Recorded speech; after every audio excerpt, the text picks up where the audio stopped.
नमस्कार साथियों। जैसा कि आपका रेलवे ग्रुप डी का एग्ज़ाम बहुत ही नज़दीक है और जहाँ से प्रश्न इम्पोर्टेंट लगते हैं और बहुधा रेलवे जैसी परीक्षाओं में पूछे गए हैं, मैं उन प्रश्नों की चर्चा कर रहा हूँ। आज का विषय रहेगा, अगली 2 या 3 वीडियो में ये कंप्लीट कर देंगे जो एग्ज़ाम के लिहाज से महत्वपूर्ण होगा, स्थानीय स्वशासन। आइए जो फैक्चुअल डाटा आपके परीक्षाओं में आता है उसी पर चर्चा करें। स्थानीय स्वशासन, लोकल सेल्फ गवर्नमेंट।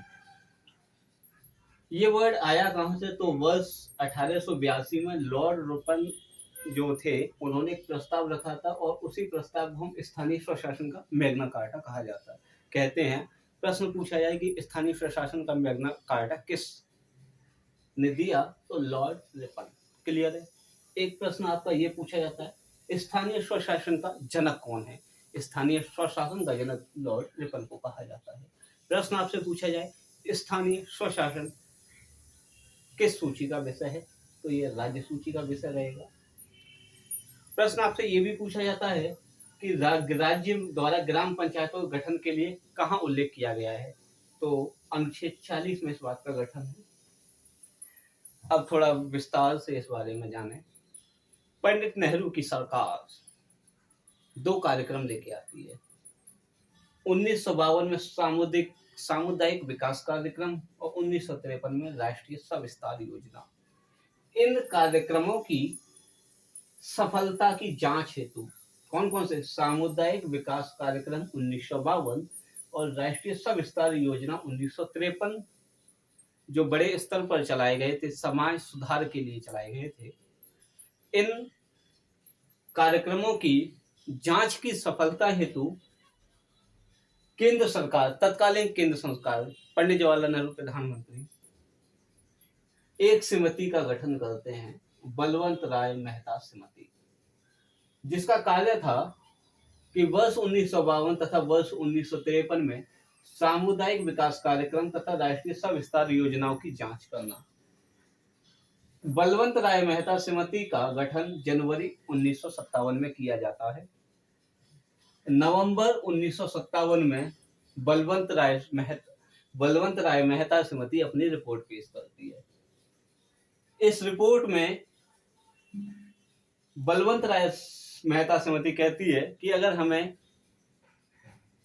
अपने समाज का अधिक विस्तार करना है तो हमें लोकतंत्र का विकेंद्रीकरण कर देना चाहिए, अर्थात लोकतांत्रिक विकेंद्रीकरण करना चाहिए। यही लोकतांत्रिक विकेंद्रीकरण आगे जाकर पंचायती राज कहलाया।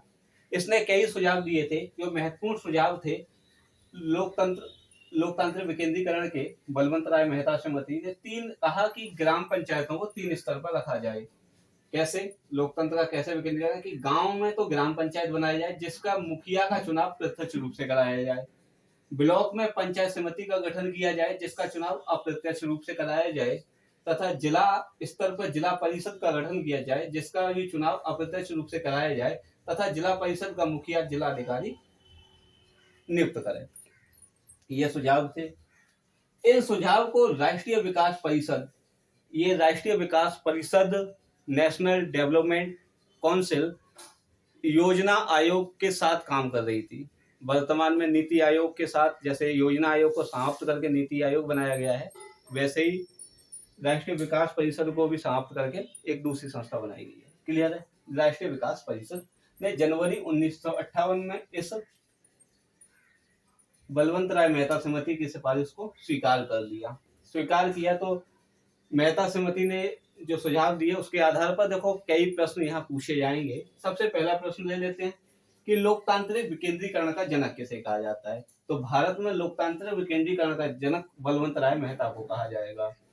एक आता है अपना लोकतांत्रिक विकेंद्रीकरण शब्द किसने दिया?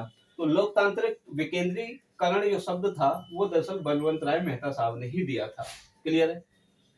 आइए 4 प्रश्न बहुत महत्वपूर्ण, उनकी चर्चा करते हैं। आपसे पूछा जाए, पंचायत राज व्यवस्था या पंचायती राज कहाँ लागू किया गया सबसे पहले? तो ध्यान रखना, 2 अक्टूबर 1953, गांव वगदरी, जिला नागौर, राज्य राजस्थान में। क्लियर है? उद्घाटन पंडित नेहरू द्वारा। तो पूछा जाए कि पंचायती राज का जनक कौन है? तो जनक कहलाएंगे पंडित जवाहरलाल नेहरू। क्लियर है। ये तो एक अलग चीज है कि पंचायती राज व्यवस्था कहाँ लागू की गई, तो 2 अक्टूबर 1953 को बगदरी गांव में, जिला नागौर, राज्य राजस्थान। लेकिन आपसे प्रश्न ये पूछा जाता है कि पंचायती राज व्यवस्था के लिए सर्वप्रथम चुनाव कहाँ कराए गए, वो लागू होना है या चुनाव होना है। तो सबसे पहले जो चुनाव हुए थे वो 11 अक्टूबर 1953 आंध्र प्रदेश में कराए गए। क्लियर है। तीसरा आता है, आप एक पढ़ेंगे आगे जाकर के कि 73वां संविधान संशोधन 1992, 73वां संविधान संशोधन 1992 जो कि पंचायत राज संस्थाओं से संबंधित है, कब लागू हुआ। ध्यान रखना 1992 तो इसका नाम है संविधान संशोधन, लेकिन लागू किया जाता है 24 अप्रैल 1993 को। कब? 24 अप्रैल 1993 को। ऐसे प्रश्न आजकल बहुधा पूछे जा रहे हैं। हाल ही में एक परीक्षा में पूछा गया है कि बताइए 42वां संविधान संशोधन अधिनियम 1976 कब लागू हुआ। तो कई लोगों ने गलत किया, उनको लगा कि 1976 अधिनियम का नाम है तो तभी लागू हुआ हुआ, लेकिन ऐसा नहीं था। लागू हुआ था 3 जनवरी 1977। क्लियर है। ऐसा एक प्रश्न और आ जाता है कि बताइए राष्ट्रीय आपातकाल की अधिसूचना कब जारी की गई। हमको लगता है कि 25 जून से आपातकाल लगा था, तो 25 जून को अधिसूचना जारी हुई, जबकि ऐसा नहीं था, 24 जून को अधिसूचना जारी हुई थी। उसी तरह से ये क्वेश्चन था कि 73वां संविधान संशोधन 1992 कब लागू हुआ, तो 24 अप्रैल 1993 को। क्लियर है। इसी दिन लागू हुआ, इसलिए 24 अप्रैल को हम क्या बना देते हैं, पंचायती राज दिवस। 3 प्रश्न। पहला प्रश्न, सर्वप्रथम लागू, पहली बार चुनाव। ये 73वां संविधान संशोधन जब लागू हो गया 24 अप्रैल 1993 को, तो इसके बाद सबसे पहले पंचायत राज के कहाँ चुनाव कराए गए, तो पंचायती राज के सबसे पहले चुनाव हुए थे मध्य प्रदेश।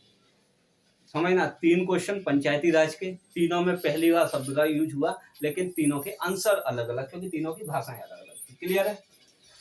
काम चल ही रहा था कि बस 1978 आता है, मोरारजी देसाई प्रधानमंत्री बनते हैं और इन पूरे कार्यक्रम की सफलता के लिए वो मेहता समिति का गठन करते हैं। मेहता समिति का गठन दिसंबर 1977 में किया गया और अगस्त 1978 में ये अपनी रिपोर्ट देती है, और रिपोर्ट में अशोक मेहता समिति कहती है या सिफारिश करते हैं कि पंचायती राज संस्थाओं को संवैधानिक दर्जा दिया जाए। क्लियर है। इसके बारे में आगे भी चर्चा करेंगे। फिर वर्ष 1985 आता है, जीवी के राव समिति का गठन किया जाता है, और जीवी के राव समिति देखती है कि नौकरशाही ने किस तरह भारत की जो लोकतांत्रिक विकेंद्रीकरण है भ्रष्ट कर चुका है। तो वो एक टिप्पणी करती है कि पंचायती राज संस्थाएं वर्तमान में बिना जड़ की घास हैं। इसके आगे का पूरा मटेरियल हम अगली वीडियो में समझेंगे। आशा करता हूँ कि आपको ये चीज़ समझ में आई होंगी। और ध्यान रखें कि वनडे एग्जाम, यूपी पुलिस हो गया, पेट हो गया उत्तर प्रदेश का, या रेलवे ग्रुप डी हो गया, वहाँ ऐसे प्रश्न बहुत पूछे जाते हैं। और